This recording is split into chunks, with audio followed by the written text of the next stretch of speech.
Welcome to Next Generation's First Generation, where Patrick Delmore and Sascha Schaudies take a look back into their favorite childhood show, Star Trek The Next Generation. This is where we attempt to reconcile how we felt as children watching the show and looking back as old farts now in our late 30s, almost 40s. We're in the middle of the 1988 production break of TNG, so in the meantime, we'll be providing commentary for films released during that time which were near and dear to our hearts. Season 2 episodes will return November 21st, 2018, so until then, please enjoy Shore Leave with us. Hello and welcome to Next Generation's First Generation presents Shore Leave, where we will look at films that were released 30 years ago, the year that we're recording. So as this is right now is 2018, we are going to look at some movies from 1988. The first of these movies is going to be the classic George Lucas, Steven Spielberg produced, Don Bluth directed, The Land Before Time. Is this the first time Spielberg teamed up with George Lucas? Yeah. No, that would be going back to or Raiders of the Lost Ark.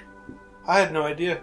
Yep. I saw those two as two sides of the same coin. Yeah, no, they're good buddies, and they worked together on Raiders of the Lost Ark. Lucas wrote, Spielberg directed, and with us to cover this movie, you already heard my co-host Sascha Schaudies is here, but we also have the lovely Jem Schaudies.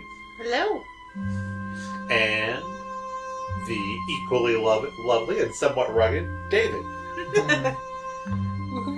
I can also be rugged. Yeah. Now I have to be fair and in full transparency to the court that I do not actually remember watching this movie in the theaters.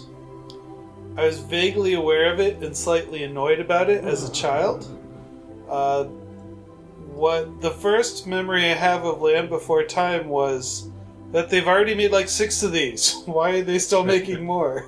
And didn't you say that they just released their last one in 2016? Yeah, so there are 13 direct-to-video sequels to this movie. Oh my god. But way too many. they are very different than this one. This movie is not a musical, and all of those are. This is a kind of a bleak movie, and actually the sad thing about this is that it's only 69 minutes long. It's just barely the length. It's just barely the length of a feature film, and that wasn't the plan. The plan was that it was going to be, about 100-minute long movie. But Spielberg saw it and decided it was too scary for kids, and cut a bunch of scenes really quick that, rather than being saved, they were destroyed. Oh wow! So we don't really have any proof of those scenes other than hearsay. There's storyboards of them. Wow. And I want to say that Bluth has said that he would go back and do a special edition of this movie, but I think he needs Lucas and Spielberg's permission also, because The Land Before Time is ubiquitous with being very child-friendly now. It wouldn't quite work to do a spooky version of the movie. So, we have the movie paused on the DVD right now, and I'm going to give you 5, 4, 3, 2, 1, and we will begin to watch 1988's The Land Before Time. Now, who has never seen this besides Sascha? Me. That is a very You haven't old seen it either? Universal intro there. Yep, it's the 80s Universal intro. So excited. Now, I do like a good animated movie. And this is one of the best animators that ever was. He's still around. This was pretty much the pyramid of his 1980s success. Don Bluth worked on... An American Tail, wasn't he? Yes, which beat Disney that year, and this movie beat Disney again the year following. This was up against Oliver and Company, Okay. which is a pretty crappy movie, and As far as I Disney still goes, haven't yeah. ever seen it. I haven't either. You said Now, the Disney Renaissance hit the next year with The Little Mermaid. Right. And Don Bluth made, and we will probably cover it on this podcast, All Dogs Go to Heaven that year. Yeah. like, Yeah. Love that movie. Is the word pyramid commonly used to mean peak? Yeah. Oh, sorry. Top of the pyramid. So Yes. you're going up and up and up, and then you go For down. a second, the I other side of thought the you might pyramid. have meant like pinnacle or something. Yeah. But yeah, okay, I guess that works. I'm getting a Fantasia vibe. Oh, and you should be, because this owes a lot to Fantasia.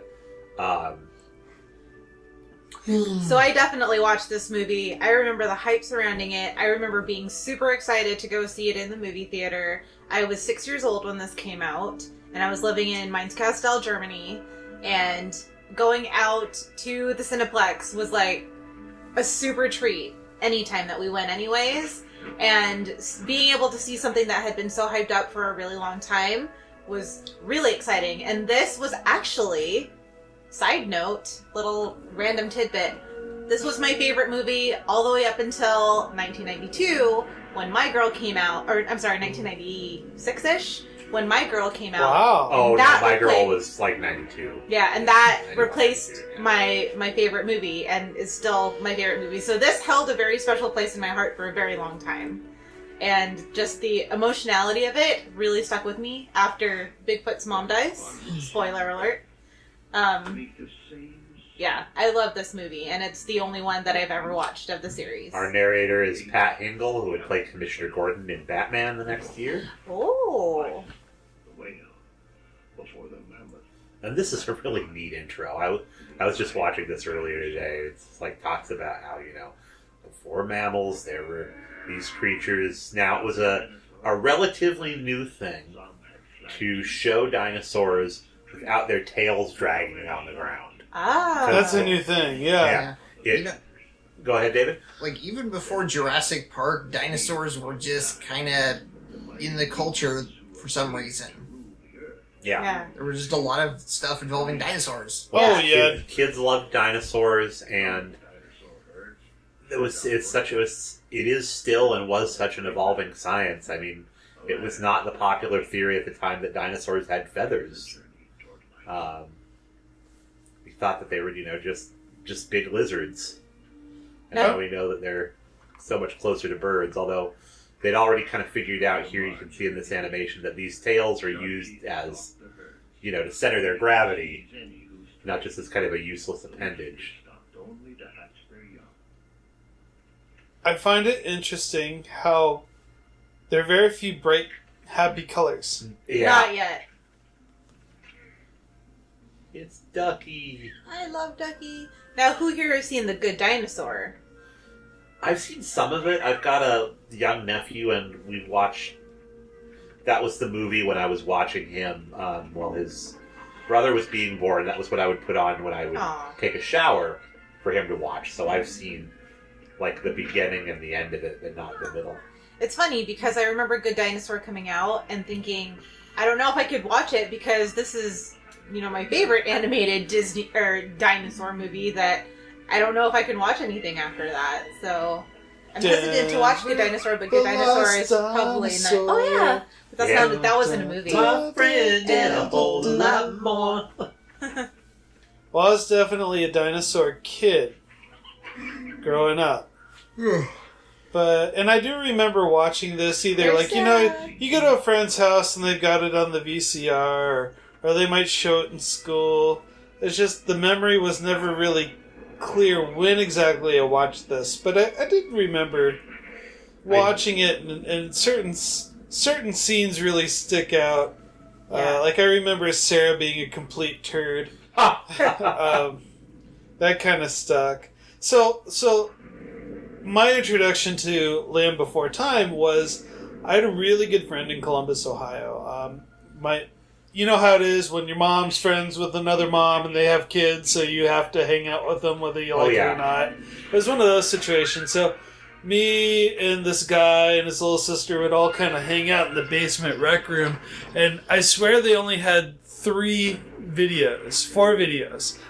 Land Before Time and the 3 Star Wars. So, guess what we always watched was one of the Star Wars movies, because nobody wants to watch some dinosaur movie that the little sister was into. So, Well, you could buy Land Before Time at McDonald's for quite a while. It was one of the first widely available movies. When, at this point in time, most video cassettes cost, if you were going to buy a videotape, it was like $75. wow. And this was one of the first movies, like, you could go to McDonald's, get like some kind of something meal, the dino meal or whatever, and they would give you the Land Before Time to go with it. So a lot of people had Land Before Time. Oh. I'm looking at Baby Littlefoot and how accurate a representation of he is of a baby human. Yeah. Just all wrinkly.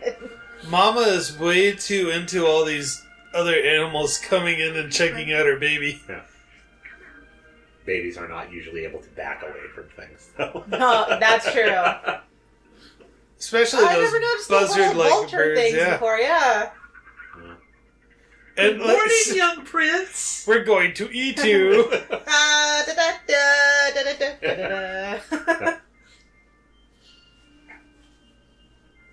Yeah, So this is everybody's really checking out strange. Littlefoot. Yeah. Klutzy. Getting some visions of Bambi on the ice there. Oh, that was it. Yep. So family moment here. Except for the next 5 minutes. Pretty much.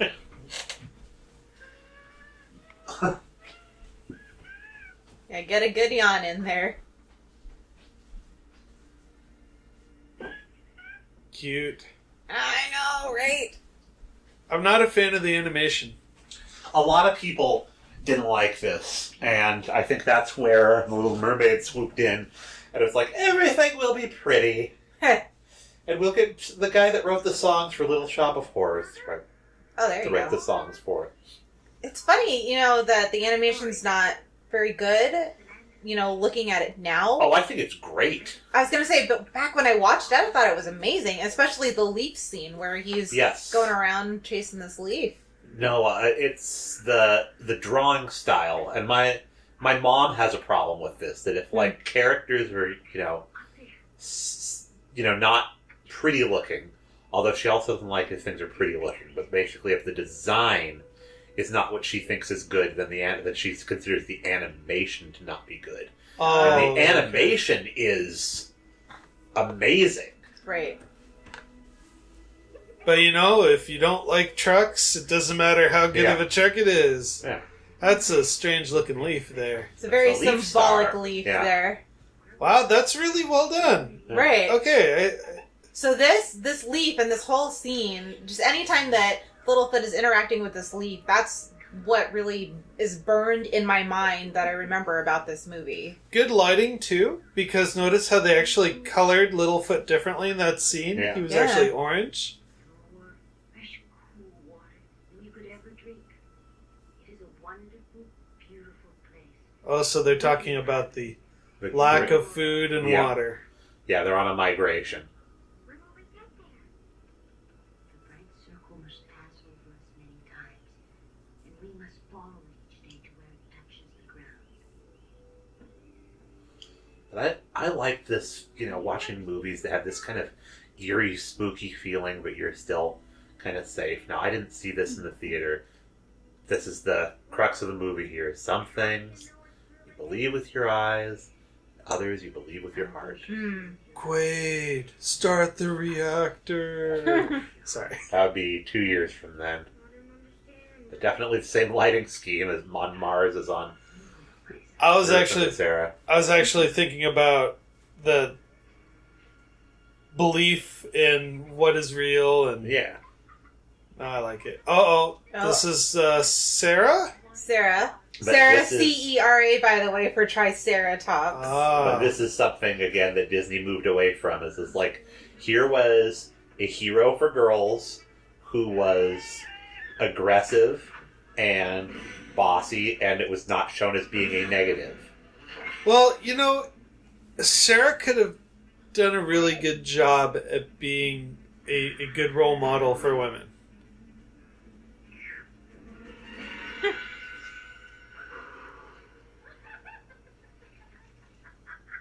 What I didn't like about Sarah was she was just mean to everybody. She kind of had this Lucy from Peanuts thing going on. Well, Lucy from Peanuts was based on Charles Schultz's ex-wife. Oh, Yeah. I didn't know that. His current wife was his current wife when he was doing the strip. Huh. So why did you... So could you expand a little bit more on Sarah as a role model for girls? Because, so, Little Mermaid comes along, and it's all like, I want to live on land and turn into, the kind of person that my husband is going to be, and... Hey, she said the thing!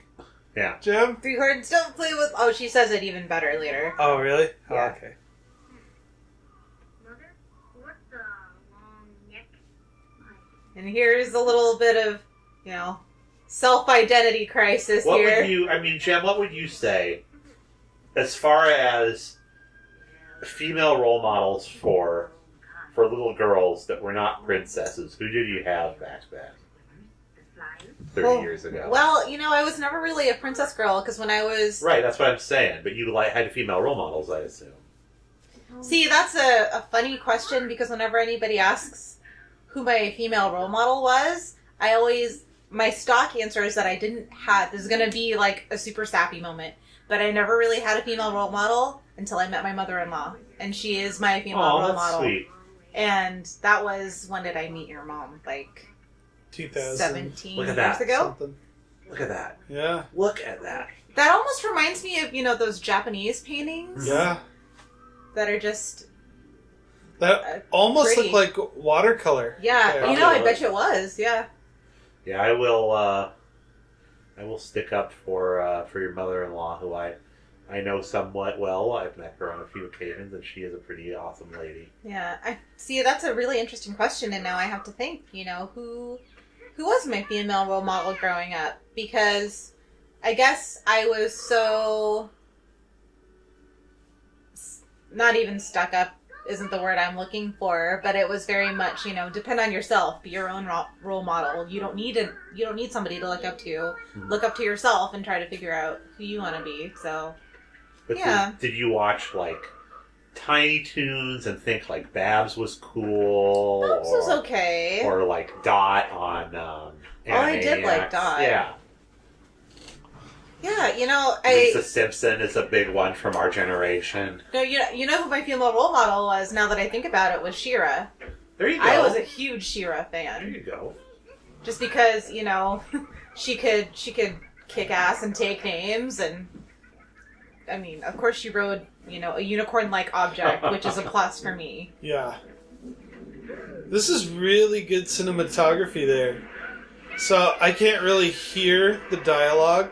You don't need But to. I'm just watching it. I'm like, I get it. This could be a non-speaking piece, and you'd understand. Which what is was exactly happening. what Roger Ebert said when he reviewed this movie. Ah, He said kids would go and watch this even if there was no dialogue. I would If the agree story with was that. just pantomime. Because Yeah. dinosaurs are so great. And see, this thing... Well, the acting. The facial expressions. That's a really terrifying-looking dinosaur. I'm right very there. much getting shades of Jurassic Park here. And that's what, this is what there was extra stuff with this dinosaur. It was called Sharptooth. Right. That Spielberg That's what cut. it And is. one of the things was that the camera angle was him chasing them, and the camera was in his mouth. Oh. And Spielberg was like, no, we're not having that. Oh, the camera was the mouth? Yeah, you could see the teeth Wow. around the camera. Yeah, I can imagine that being now frightening. this is the one thing that I don't like is that in a couple of times already in this movie we saw small cute creatures eating bugs and other creatures and we didn't think nothing of it. But here's Sharptooth, he's got to eat. He's got to eat somebody, and why doesn't he go for... What? There's nothing wrong with him going after these kids. Except that they're the heroes. We don't want to see the heroes. Yeah. Right? You know, It's just the narrative thrust of it. And now Mama is trying to protect her baby against Sharptooth. yeah. Honestly, I think if you look at the battles of nature, this would not be a realistic scene because the risk of damage is so high to this T-Rex here. Yeah. Yeah. No, But they're all starving. There's very little to eat. Yeah.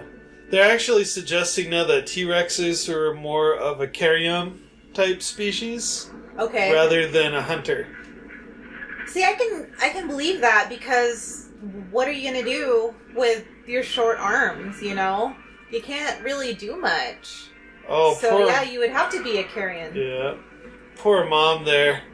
She's like, great, I've got this big bite in my neck. There's an earthquake on some really soft ground. Dude, look at your foot. So when you watched this for the first time, Pat, how did this scene kind of get you? Well, I first watched this, I'm almost positive, in my friend's basement. Just, which was kind of movie central from the time that I was, 4 till I was about 20 years old. Okay. So, we watched Land Before Time many, many times down there because he was a big dinosaur guy. We definitely, probably rewound it and watched all the Sharptooth parts over and over. Oh, really? Yeah. Huh. But this was also, a movie that you'd talk about with other little kids. And Right. you'd say, like, this one dinosaur was my favorite. I just remember all the girls loved Sarah. Although we quoted Ducky, who will be coming up in a little bit. I was gonna say Later. Ducky was definitely my favorite, not Sarah. So So they're talking about the narrator is now saying this is a depiction of the continental Oh, divide. wow. Yeah. And just a whole herd went down Yeah. in a gulch. Yeah. I just remember watching that. That was so terrifying to me.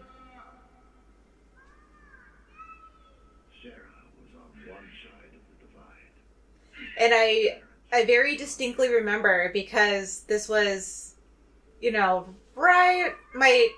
I believe my dad was in Honduras at the time or something, and just thinking, I felt that whole continental divide. Like, I feel you right now, kid. Oh. My parent is all the way on the other end of the world, or Off the war. I hear ya. Some more shades of Bambi now, the cute character running around.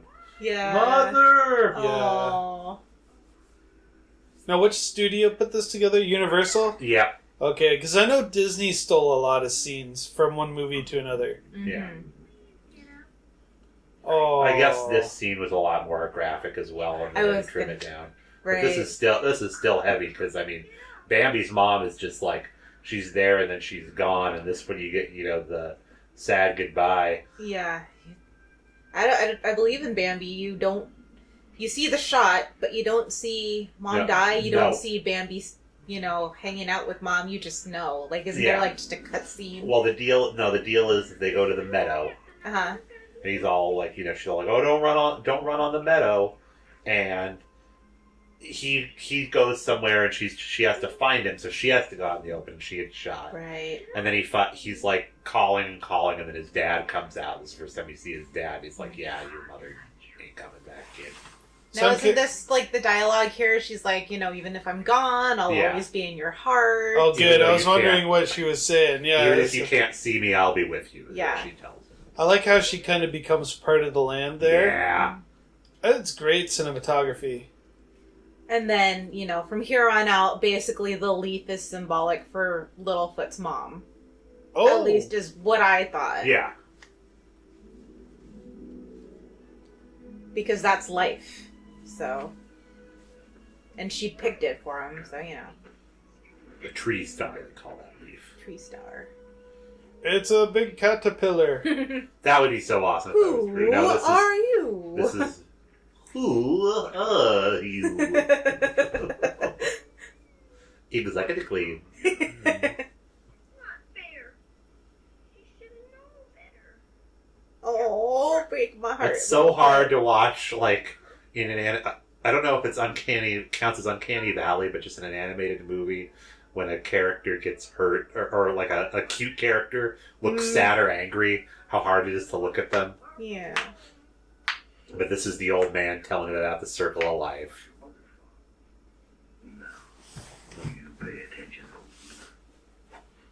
His name's Hooter. His name is really Hooter? No. Oh. That's what it sounded like. I was going to say, Yeah, how did I not know You pay that? attention to old Hooter. Just because you reach into a can of beans and pull out a centipede, don't mean that centipede was made of beans to begin with.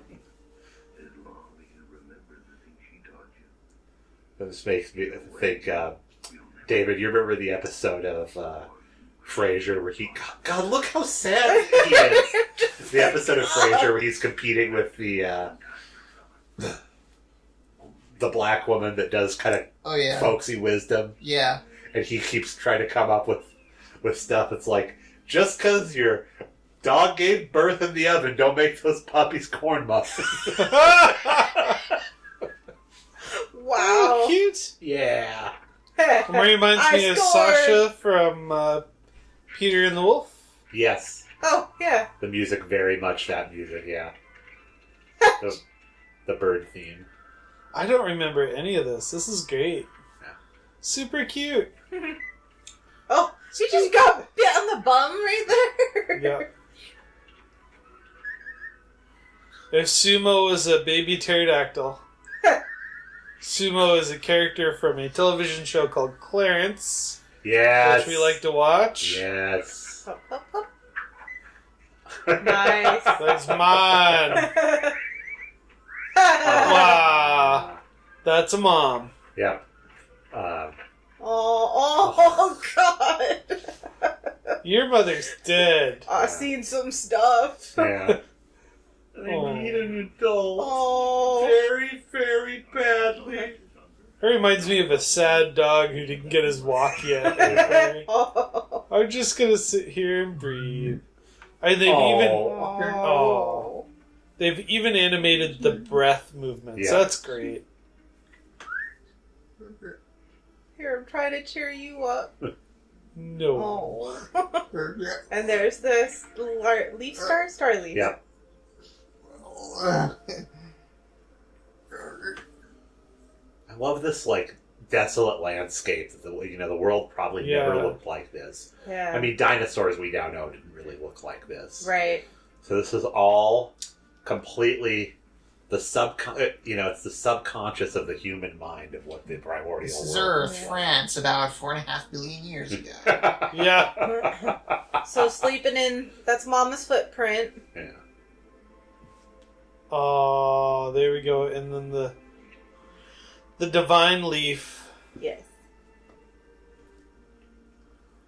Was there a creationist response to this film? Creationists Oh, were that's not a good as question. vocal at the time. That is really good animation. Right? Wow. Well, he had already done. So Don Bluth's resume at this time was his first big movie that he worked on was The Many Adventures of Winnie the Pooh. Oh. And I believe he was the lead animator or the director of Fox and the Hound.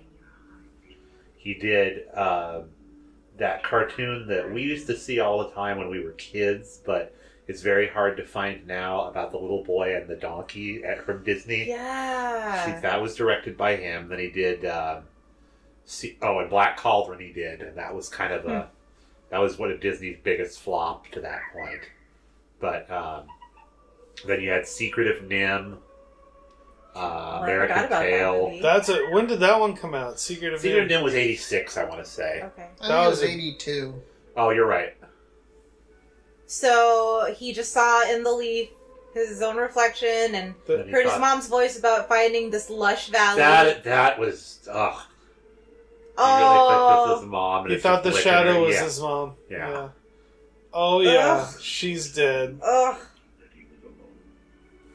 Man, my dog. I'm never going to look at a sad dog again. Yeah.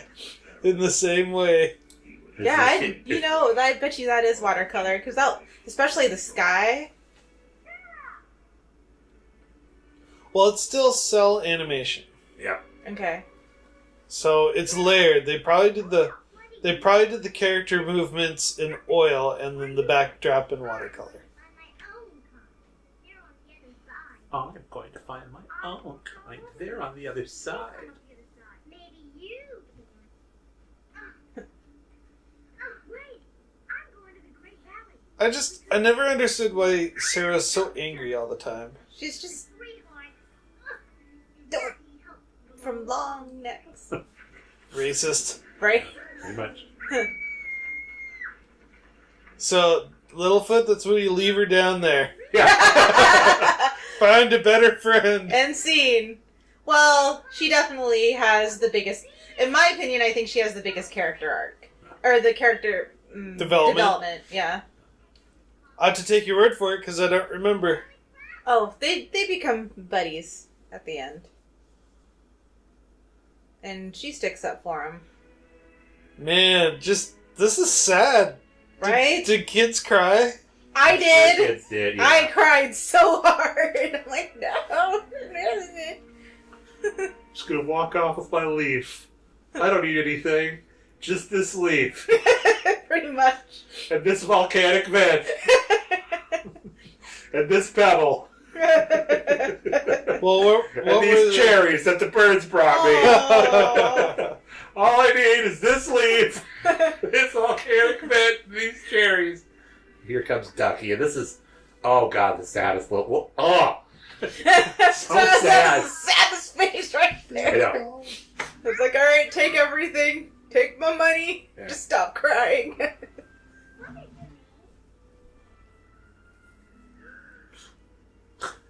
No.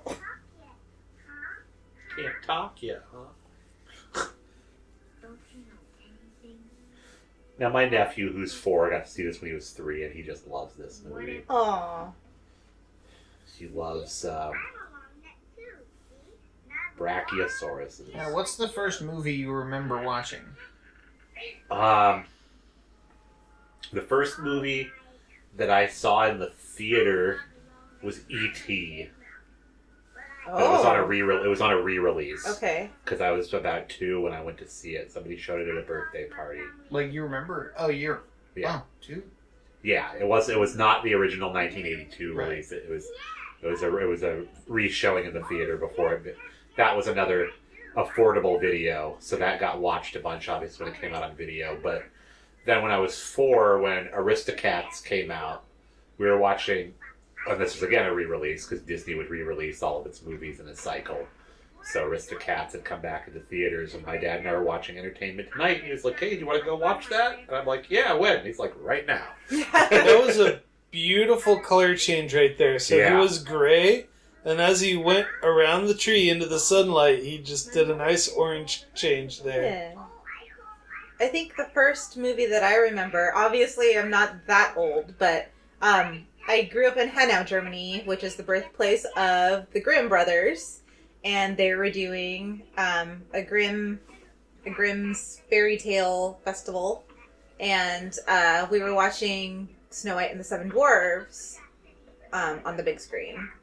So that was the first movie I remember watching at a movie theater, but I don't remember the first movie that I remember watching just in general. Yeah, it's hard to reach back there. One of the earliest memories of a movie is seeing a Miyazaki film called Laputa, or Castle in the Sky. Oh, yeah. My dad had taken me to a theater in Columbus, Ohio to watch this indie film, and I fell in love.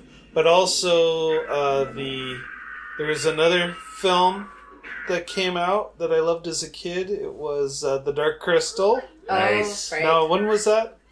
Dark Crystal was 1980 or 82. Okay, so it would have been a 82. very early film.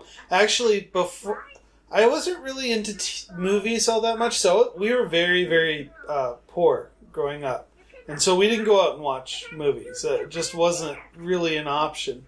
but I do remember seeing The Rescuers in the theater. Oh, I saw that in the yeah. theater too. I do remember that too. remember, actually, one of the first TV shows I remember watching and loving were Dukes of Hazzard. Nice. And it was just because cars jumping over things. And, I saw Muppet. Oh, sorry. and then, so the films, looking back at them, I would forget my life and watch these films and just get lost in the narrative. And it was just such an escape for me as a kid. But by the time Land Before Time came around, I kind of had lost that ability. Huh. But that was also, I didn't really realize what Land Before Time was until I was maybe 8 or 9. Or 9 or 10. Well, it was right in interesting there. because I was 6, and I didn't really begin to follow the plot of a movie. Like I could watch it, like I could watch a movie and go, these are some things that happened in the movie. But like as far as being able to go, this was what the story of the movie was, I would not be able to do. And what's funny is what taught me to do that was, and it was completely different with books. Yes. Like I could be read to, and great stuff here. Like you could read to me, and I could tell you what the story was that you read to me, not in separate Oh, incidents. interesting. But I wish, and we're actually going to talk about this movie in this series. Who Framed Roger Rabbit came out, I was going to say, I And- did watch that. I and I- remember that vividly. and the thing about Who Framed Roger Rabbit, and this is why I remember that this is how I absorbed movies, was that I could tell you everything that happened in Who Framed Roger Rabbit. In fact, I made audio recordings of me reciting Who Framed Roger Rabbit. But I had Wow. absolutely no idea the plot of that movie. Hmm. I just remembered, like, okay, they're making the cartoon at the beginning, and then these catchphrases are said. So I wish I had one of these tapes, because I did it Oh, over and very over cool. again. Because it was literally just reciting the lines in the order that they happened. And then as an adult, it was like, okay, this is about, like, what destroyed the public transit system in San Francisco. Wow! But we haven't let David talk about his movie experience, so... I saw Muppet Christmas Carol when I was Oh, 5 in the theater. The best one, I feel like. The best Christmas Carol. Okay. I haven't seen many. I've seen, like, in my life, I've seen, like, 15 or 20 movies in the theater. Okay. One of them was with me, such happy. Nice. Yeah. And we saw Guardians 1. Okay. Oh, that's right, I forgot we went to that movie. So here's a weird question. Does anybody happen to know off the top of their head who voices Sarah? I don't. I think it's just I looked it up on IMDb. It's just a random kid voice actor who was a kid when they did this. Because it's really funny. Whenever Sarah screams, she sounds so much like another cartoon character that I can't place right now, but just a very popular cartoon character. She screams the exact same way and has that exact same pitch, and I'm trying to figure out who it is. Somebody more recent, though. Yeah. Well, if somebody wants to write in and say that they know where that scream came from, Yeah. it might be a stock little girl scream too. Oh. Although you can tell, like, compared to say like how the voices are read on like Peanuts versus this. These were actors doing these voices. I know who it reminds me of. It reminds me of the original Annie. When she's hanging from like the rail, the railroad rail thing, and she's high, or she's like slipping from the helicopter after she's been rescued, and the Manny, I guess, has his turban, helping her up, and she's screaming up, she's climbing up it, and she's starting to slip. She sounds exactly like Annie. Huh. That's who it is. And that makes sense because Annie came out in 82. Yeah. So I doubt it's the same person. You're gonna launch Ducky, look out! I can see it! Oh, Ducky, look out!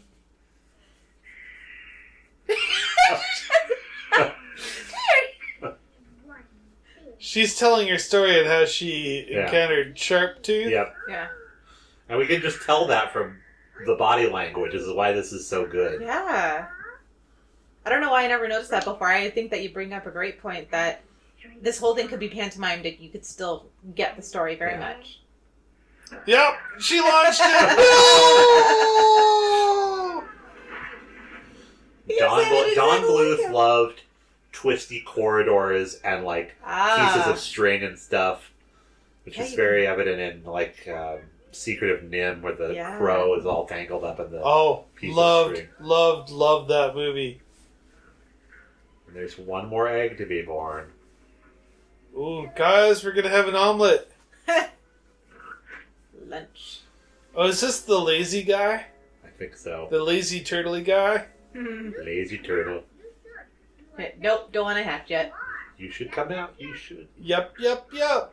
So the sad thing is, you know, we have to tell this story. We'll probably have to tell it again if we do All Dogs Go to Heaven. And I shouldn't be as blasé about it, but it's just an awful story. The voice actress who did Ducky and did the main human character in All Dogs Go to Heaven was murdered when she was a child. What? Yes. Her father was an abuser, and people were trying to save her family from him and were unsuccessful. Wow. He got big fast. Yeah. That's terrible. It is terrible. How old was she? 8 or 10, I believe. Yeah. Where are your parents? Yeah. He ate them. I love that if this was anything other than an American movie, like poop would be a big part of this. Yeah, that's true. I was thinking of that butt biting scene. Uh-huh. That's like little kids. You know that there's like some parent that brought their hyperactive child to the theater. They got really into the movie. They thought they were okay, and then the butt scene happened. And they could not calm the kid down for like the rest of the day. Just for laughing, or Yeah, just like freaking out about butts. You know, there's a parallel to this movie, and I don't know if you're going to like it or not. The Brave Little Toaster. Oh yeah. Oh. I am a fan. I haven't watched that in a really long time. I am quite a fan of the Brave Little Toaster. But seriously, I mean, it's the same thing. You have a troop on a journey. But well, you could say the same thing about Homeward Bound. There's lots of incredible journey movies. The thing that's weird about the Brave Little Toaster, and Toy Story kind of carried this out to the nth degree, is the idea that our possessions love us back. Yeah. That our possessions are sad that we grow up. What a beautiful lie. Yeah. Well, in this movie, there are no possessions. It's all about relations. All you have is yourself. Yep. And the person next to you. Oh, this is really sad. Because they're about to, if I remember correctly, everybody finds this food all at once, right? Yeah. And there's a big stampede. This makes me really want to play Evolution. Oh, that's a great game. Yeah. Oh. Too bad that old guy's not there to be like, give it to the Hey, tree. they're long necks. He'd be like, hey, there's my family. I know, they said that he was the last of the... Of his herd. Yeah. Not of all of them. Yeah.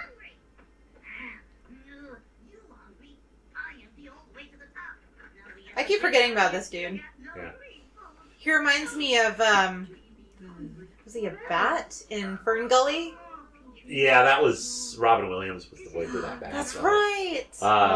This guy was I believe it's Frank Welker, and he was, of course, the voice of the lightning bug that assisted the bad guy in American Tail. Oh, yeah. I was thinking about the lightning bug in Princess and the Frog. Oh, they do get to be a... Which was, of course, also a dig at... that character was a dig at American Tail. Really? Yeah, because it's Disney going like, well, you know, you liked your character in that movie? Well, he's going to get smushed in Princess and the Frog. No.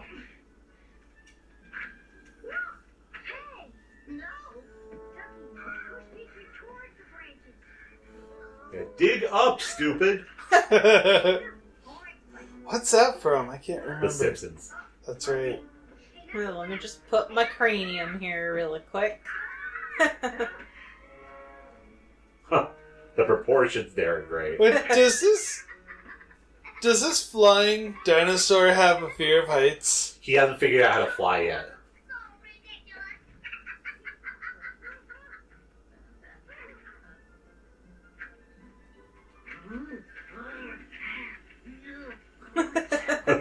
Oh, I see what's gonna happen here. That's like, dude, it's gonna be like food. Yeah. You know, if Winnie the Pooh was a dinosaur. Yeah. Oh, bother. What do we think of this new Christopher Robin movie?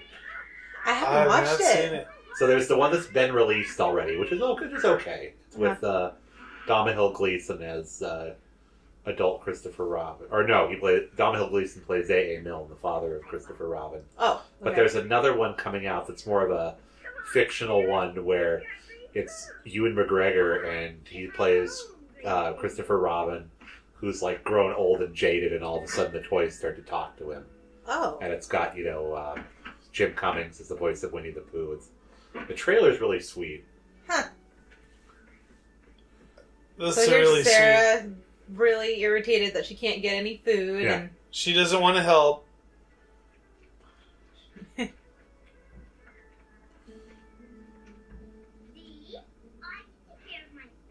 see, I think that Sarah's big thing, because you're like, well, what's her problem? Why is she like that? Is that she wants to appear strong and that she doesn't need any help from anybody. So she has this gruff exterior to True. make it look like she's tough.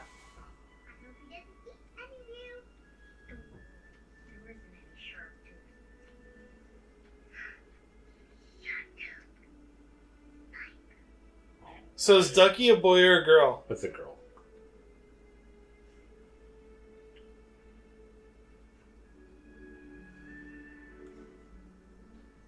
I didn't look at who did the music for this, but the score is kind of nice. Yeah.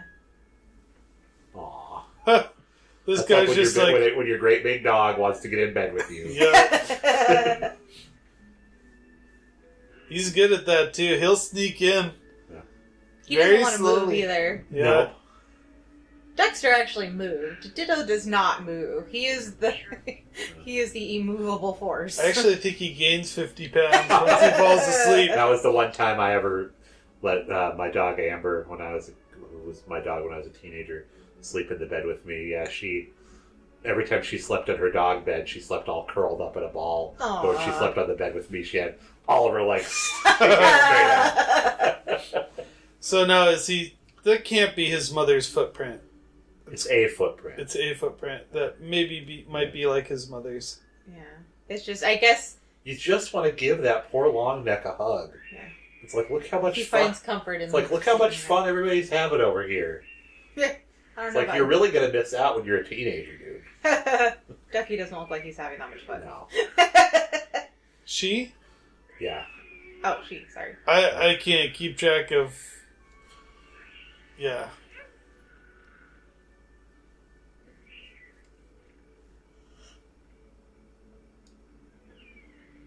That's pretty scenery right Yeah. there, all the stars. Somewhere. That's exactly what I was thinking. out there. Aw, friends for life. Yeah, he's happy. Let's make 12 more movies, guys. Yeah.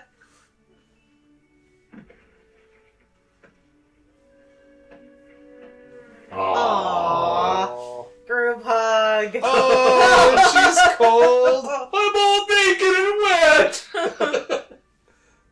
Where did my minions go? Thought it was doing so good too. And Aw, why is here's she Sarah's sad? turning point. Yeah, Because now she has to go to the group. Mhm. She I mean- needs the group. that's the whole thing. Is I made the Bambi joke earlier about when he was born and all the animals come in. Good morning, young prince. I mean, but that scene with Sarah, that's all Dumbo. Oh. That's all Dumbo being Yeah. sad.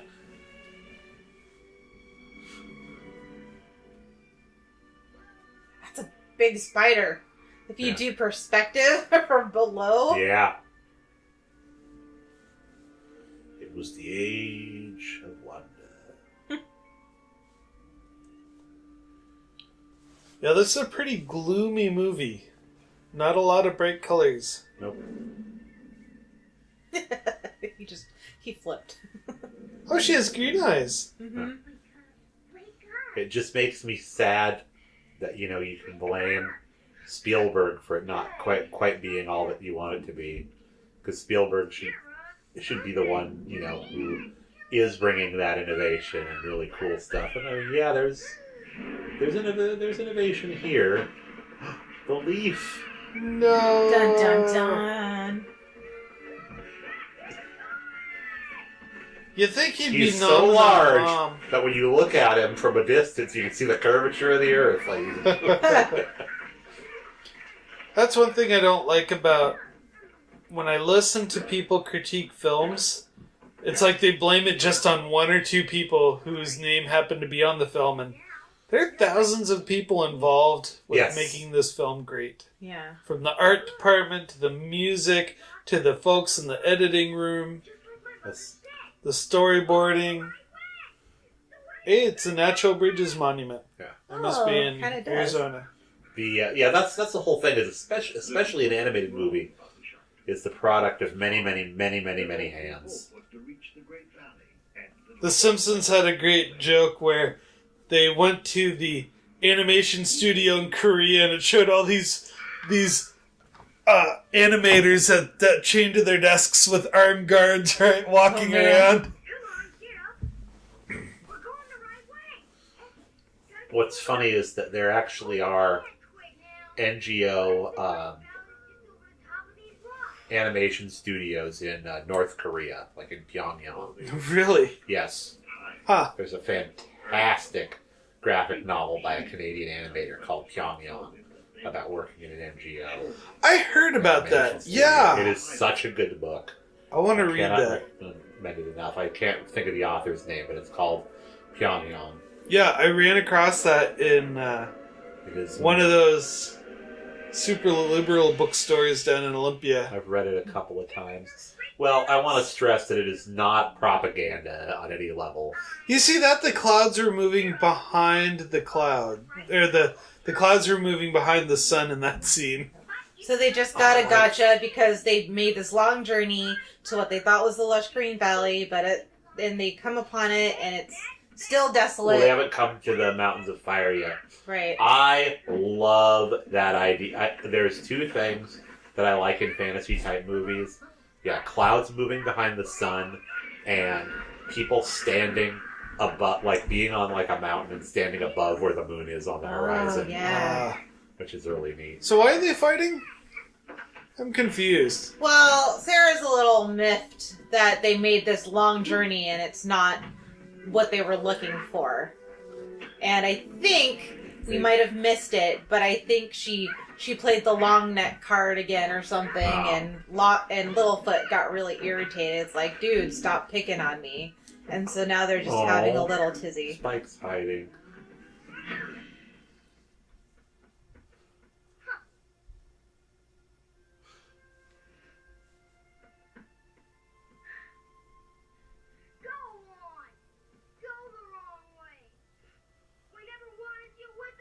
Oh, he wants to keep her on course. Yeah, because Okay. they have to cross the fire mountains or whatever. So Sarah decides to leave because, she's like, well, you didn't take me to the right place, so I'm going to try to find it myself. The passage of time in this works really well for kids, too. Even though I think we've only seen one night pass. So it's like, it's going to take days and days and days for you to get here. And it's been 2 days. Well, Mom children- died yesterday. He met these guys, had their overnighter. Well, children are super impatient anyway, Yeah. so... When are they going to get to the fireworks factory?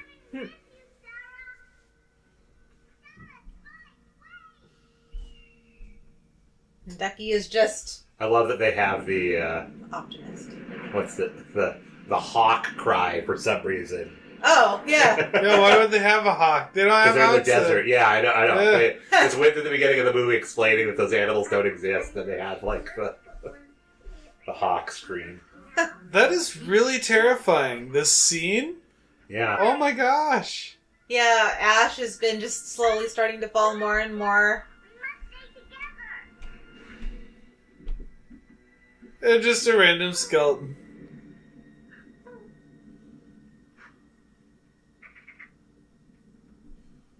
Oh, the tar pits. Oh, are you about to become an exhibit? You know, I always worry about that. Like, so you'll see something where they have, like, mummified remains in a tar pit, and, like, this is the body of some creature that just drowned to death. Yeah. And their last moments are stuck in terror. So, how did he get there so quickly? The magic of movies, I guess.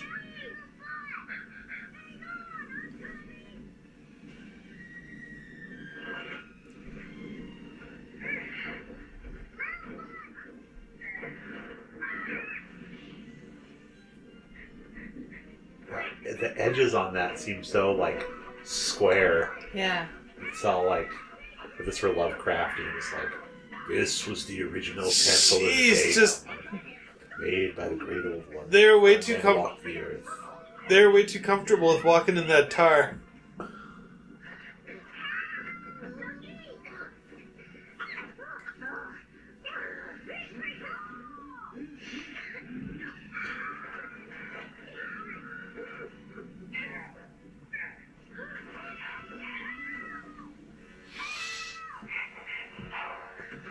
Who's this guy? Wait a minute. It's Bonk. Bonk. Yeah.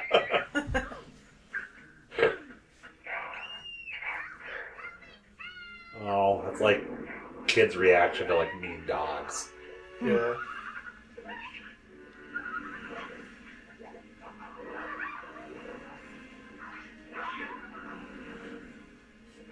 Sarah, last night when you went to sleep, you woke up in hell.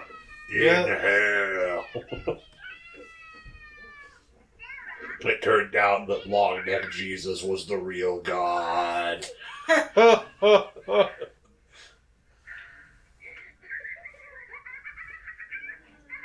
So, I'm so glad they didn't do blackface right here. Yeah. That would have really There's still an bothered era me. where they would have done that too. Yeah, that was... The late 80s was just kind of when we saw the death of blackface. Yep.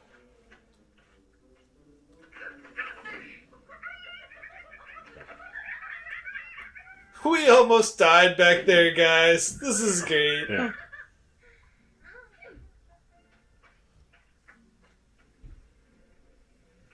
So she does not like being humiliated. Also a precursor, I think we could fairly say, to the Ice Age movies, which are nowhere near as good. Sarah was too proud to admit that she'd gone the wrong way. Looks like Old Man Winter might have his day after all. If you're wondering why I've been talking for a while, it's because I dropped my shoe on the ground and have been crawling around on all fours to get to it. I hope you enjoyed watching dinosaurs without hearing my voice. Huh, interesting. Makes me wonder if that's how they actually...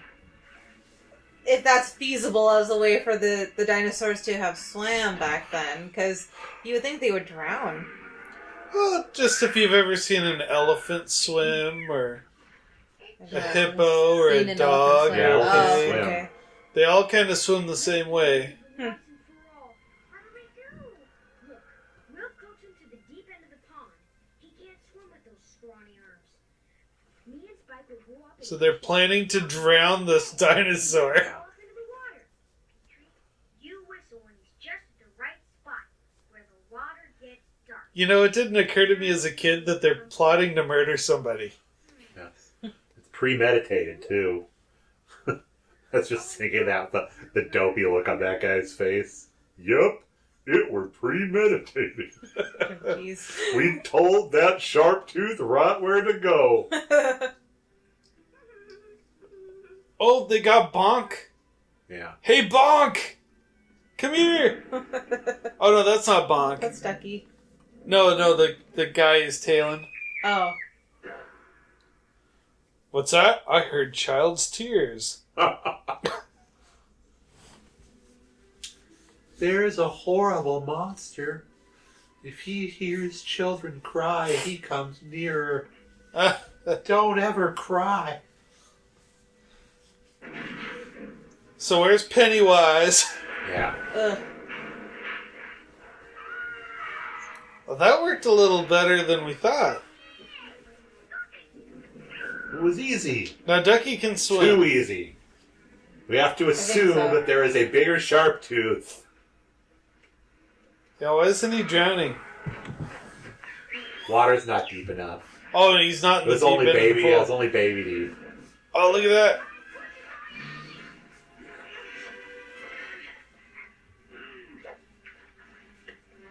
Oh, Oh, I'm that's pissed cute. now. I love how they give him red eyes Yeah. Increase the ferocity. to... Yeah.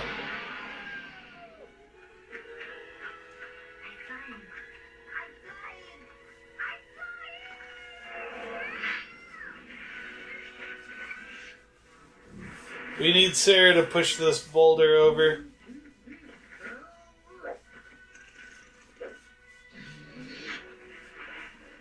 And that's what they would do too. They go for the eyes. Well, that's smart. I mean, Crows, yeah. if crows will go for the eyes. And other birds too.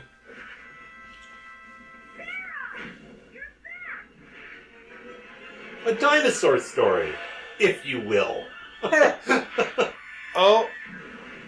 Oh. So, yep, they killed a guy. I gotta tell you a messed up story. When we were little dino cubs, we were getting chased by the sharp tooth. I mean, we were starving. Times were different then. You know, we didn't have time for live and let live. There's not a day goes by I don't regret how we did that animal. She was just trying to eat. So they're really bummed because they think that they killed the flying one. I don't Yeah. remember what. Petrie is his name. Oh, Petrie. That's Short right. for He pterodactyl. was stuck in the mouth, I guess. But he's That's alive. why I think of Ice Age, because of that stupid thing where they thought that they had killed what's his name, Dennis Leary's character, and did like a real we have to acknowledge that this death happened thing. Oh. And at the end of the movie, it's like, no, I'm not dead. Huh. It's like, yep. Oh, it's your mom! To all the kids who lost a parent that see that movie and go, maybe they didn't die. Ooh. No, they's dead. Yeah, I don't like lying to kids about death. me neither. Now, that doesn't mean that you should be mean about it, but... Well, Try to do what you told me, but it's just too hard. oh, So where's your grandfather and on grandmother? the other side of the Continental Divide. Oh, okay.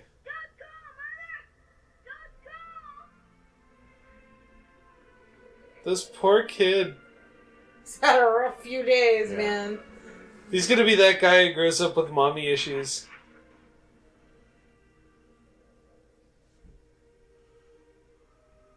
Aww.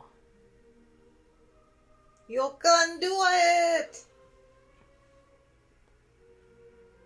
Moses, Yeah. I have these 2 tablets.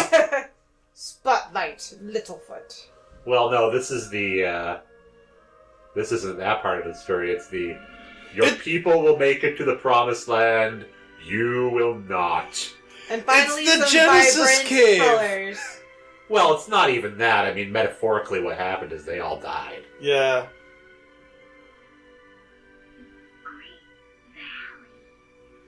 No, it's Iowa. The guy was drier than that. It's a Field of Dreams joke. Oh. Is this heaven? No, it's Iowa. That was all ADR'd in. Oh. We What? did it. We did it together. This film has no message. We did it. We did it together. Where? We got a message. Okay.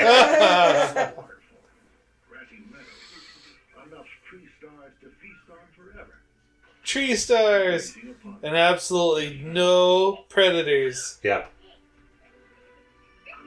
Oh, everyone's reunited with their families, except Except Little not Spike. Yeah, we never met Spike's parents. Spike's looking a little dopey Yeah. there. Maybe Spike is an amalgamation of everybody. All the species. Oh. Where's her dad?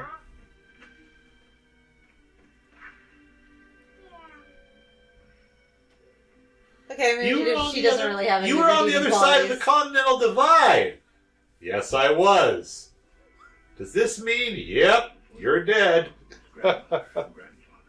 So I'm sorry, I missed something. Did you say this is a metaphor for passing on? Yeah, So really they all died. yeah, And the Green Valley is the afterlife. yeah. Damn, dog. So when did they really die? They probably starved to death. Just didn't. Again, this was a heavily edited movie. I mean, they had to re-show all these other scenes just to make it so that it was counted as feature length and not a short. Huh. Oh, wow. Yeah, because I believe your movie has to be 65 minutes to not be a short subject, and this is only 69. Oh. Grew up together in the valley, generation upon generation, each passing on to the next. Yeah, I would have taken it literally that they just made it, that this was not heaven. Yeah, because I don't remember thinking as a kid that they died. I just, yeah. Well, now I know I don't remember much of it as a kid. There's not a lot there. No. It was just a fun distraction. Animated in Ireland. And here's the one song in it. Every other one of these movies is a musical. Very interesting. Already a million times better than Carole King singing. James Horner. Oh, yeah. Wow. Do we know James Horner from who? From Titanic. Mm-hmm. Ah. If we hold on together, performed by... I remember after this movie was released, this Diana song was on the Ross. radio Diana Ross, all the time. Huh. Do we know any of these names here? I don't think so. Well, there was Pat Hindle and there was Frank Welker. Frank Welker, of course, the voice of Scooby-Doo and Fred. And Oh. he was the Oh. voice of Petrie in this. Hate Scooby-Doo so much. I used to love it when I was a kid. Now I'm not as big into it. But I was gonna. The song I want to compare this to is the Care Bears song, Yeah. Care-a-Lot, Care-a-lot. which is sung by what's her name, Carole King of all people. Oh. Yeah. I don't know. I never made that. Shakespeare. Yeah, I was just looking Yeah. at that. There's some cool names in here. A game that Gem and I like to play is looking at credit names and finding cool baby names. Sonny Epinchapong. Yes. What? Better not pinch Your my formula paw. horse at your houses. Dick Zondag. Dick and Ralph Zondag. They're gonna go like, if you thought that one girl's murder was horrible, you should hear what happened to Zick Doggang. How dare you even say his name? T. Daniel Hofstedt. I have a friend who, if anytime I go to the movies with her, we have to stay until she sees an Armenian name in the credits. Kathleen Quaif Quaif Hodge. Hey, Where you Terry Shakespeare? No. Voorhees! what's Nodig? Sally Voorhees! Vino When- yeah. Vissa Essen. Eh. I like No Leg. Robin Police. Yeah. Saskia Rivori. Ruben Police. Donald. Vanderhorst. Mapes. How do you get Sam from Shirley? It says Shirley Sam Hapes. Imir. Maybe Shirley was in the process of becoming Sam. Oh, there you go. So, I'm afraid to ask this question. Is there a Star Trek tie-in to this at all? I bet there is. Littlefoot's mother was actually a background ensign on a turbo lift, but they couldn't get the whole dinosaur body in the shot, so all you saw was the stump of the leg when the door opened up. No. I would need to get on my phone and look it up, but I've got it in the other room so that it's not heard during the recording. Since they both came out in the same year, that first season and this movie, what, I guess, parts of 1988 is it representative of? Like, how, if you put 1988 in a time capsule, what does the first season of Star Trek and this movie have in common, just time-wise, when you watch them? It's the other half of of my life. So Land Before Time was very much in the real world as a kid. Like, this is what kids were into, and I remember my friend's sister just loving this movie. But Star Trek, sister. Yeah. But Star Trek, that was mine. I didn't share that with anybody. I didn't share it with my friends. It was a whole different compartmentalized part of my life. Philip O'Connell and Reed O'Donnell. Oh, and Paul O'Rourke. Oh, there's Patrick Fitzgerald and Gerald Fitzpatrick. Hello, Flynn. Sinead Murphy.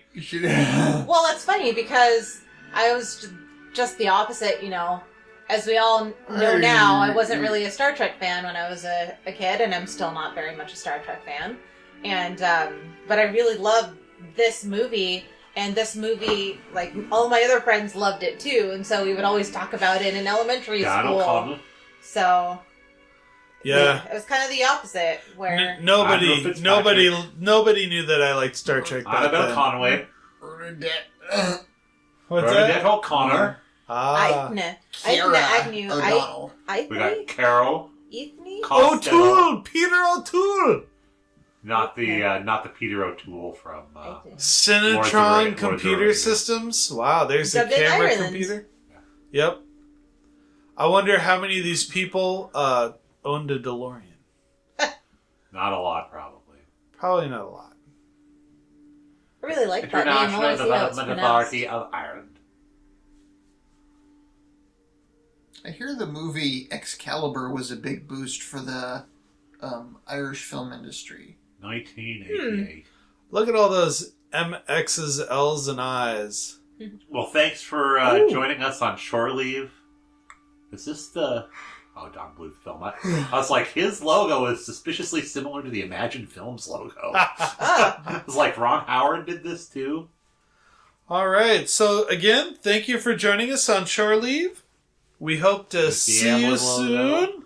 If you want to write in and give us a what for, it'd be appreciated. What's our email address? We are nextgenfirstgenpod@gmail.com, and we will happily converse with you about Land Before Time, any one of our other Shore Leave movies, but mostly Star Trek The Next Generation Season 1. We'd love to hear your thoughts. And we'll see you at the movies. Have a good day. Why am I interviewing you guys? So you're the guest. So, Sasha, what is Star Trek Hi, Next I'm the Generation? guest. Sasha, what is Star Trek Next Generation? We're on shore leave between Season 1 and Season 2, and there's a lot coming on down the line. Seek us out at Next Generation's First Generation at iTunes, Google Play, and YouTube. Music credits include Electric Car by Poddington Bear, Broke for Free, As Colorful as Ever. Music heard in this podcast can be found at freemusicarchive.org. Audio engineering by Sascha Shouties. Chief meme maker and episode cover credit goes to Matthew Kirshner. Logo and graphic art design credit goes to David Clawwitter. And special thanks to Patrick Delmore for working with other podcasts to make sure the good word gets out. Do you have a podcast that you think people should be listening to? Send us your promos and we'll play them on the show. If you'd like to email the show, you can email us at nextgenfirstgenpod@gmail.com. I've been Patrick Delmore. And this is Sascha Shouties. Thank you very much for listening.